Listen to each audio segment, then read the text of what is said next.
And while they concentrate on the music of the decade, we concentrate on the events, with the added bonus of Jerry Hall and the wry comment of Clive James on the 80s. Welcome to a unique event at the end of a unique decade. Welcome to the National Theatre of Memory, and welcome to a fabulous night of remembrance that will itself be unforgettable.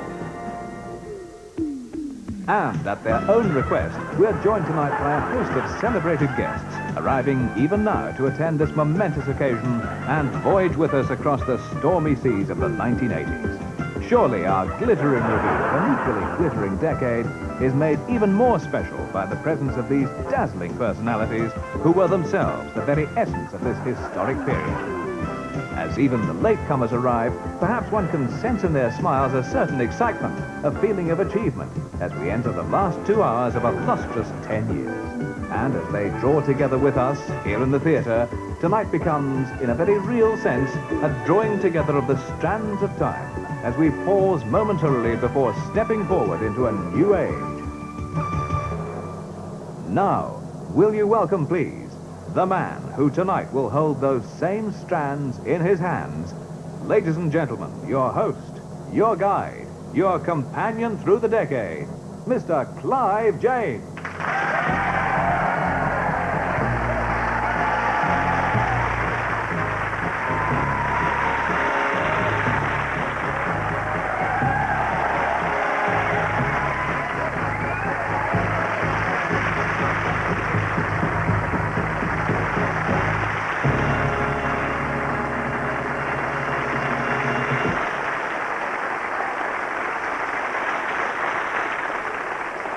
In the next 2 hours, 10 years that reshaped the world will come to an end. Later on, I'll be joined by Jerry Hall to present the awards for outstanding achievement in this dazzling decade. But first, how did they start, the 1980s? When the decade began, people asked themselves 1,000 questions. What was the greenhouse effect? And would it help with the early tomatoes? Would Prince Charles ever meet a girl he could fall in love with? And would Prince Andrew ever meet one he couldn't? Would Arthur Scargill destroy the British way of life before Arthur Scargill's hairspray destroyed the ozone layer? Would the Prime Minister turn green? And would her husband turn purple? And whatever happened to that nice Joan Collins? These were the questions everyone asked in 1980. Everyone, that is, except Mrs. Thatcher. She already knew all the answers. 1980s draws to an end.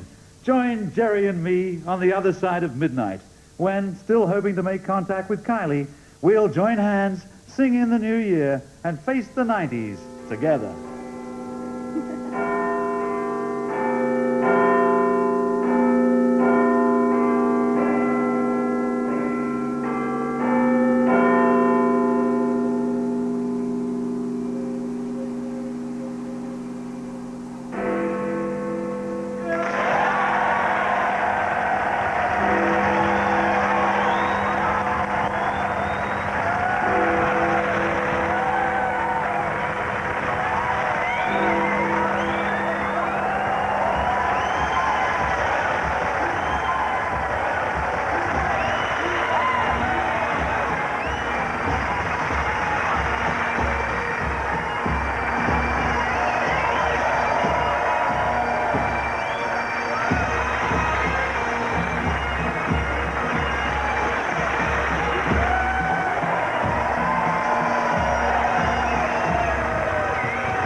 Happy New Year, Jerry. Happy New Year, Clive. It's been a wonderful 2 hours. It's been a wonderful 10 years. Is that how long it took? I only thought I was here for the day. Jerry, there's only one song to end a year with. And at the end of a decade, there's 10 times as many reasons to sing it. So, with the pipes and drums of the 2nd Battalion of the Scots Guards all set to go, I want everyone in the studio and everyone at home to join hands.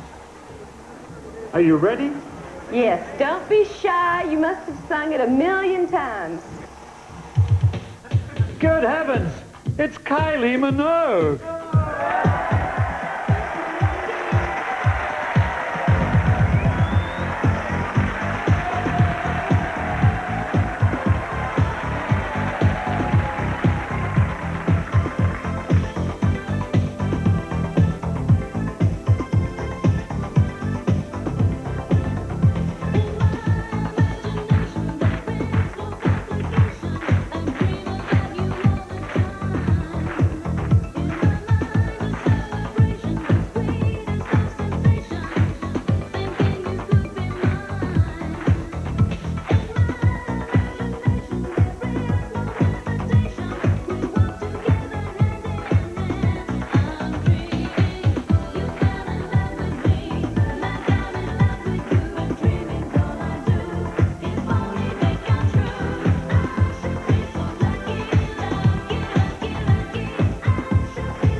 Kylie, even I could spot that wasn't Old Lang Syne.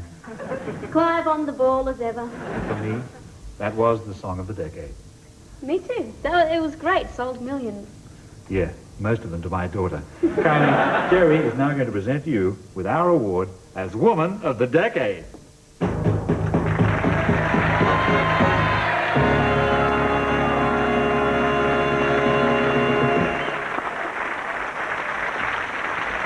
Thank you, Jerry. Thank you, Clive. This is wonderful. Great honour for me and for Australians. Jerry, before you saw Neighbours, did you realise there was such talent in Australia? Clive, before I saw Neighbours, I didn't realize there was an Australia. Thank you, Jerry. Thank you, Kylie. Thank you, studio audience, and everyone at home. Thank you for staying with us for 10 years. And this really is Old Lang Syne.